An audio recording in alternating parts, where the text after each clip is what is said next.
بسم الله الرحمن الرحيم. د عمر بن الخطاب رضي الله عنه نا روایت ده دا وی نبی علیہ الصلوۃ والسلام فرمایلی دي دا ډیر ناشنا ذکر ده.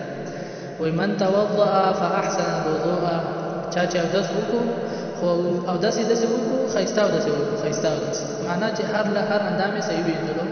ثم قال دا اودس نه وروسته بیا دا ویلو أشهد أن لا إله إلا الله وحده لا شريك له وأشهد أن محمدا عبده ورسوله اللهم اجعلني من التوابين واجعلني من المتطهرين فتحت له 8 أبواب يدخل من أيها شاء.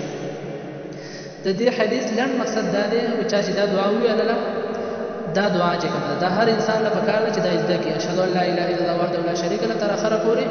نو حدیث کې راځي وې دته به د جنت اته وانه دروازې کولاوي شي، ځکه د جنت اته دروازې دي نو دته به ټولې کولاوي شي، بس چې دا په کومه غواړي هغه به داخل شي.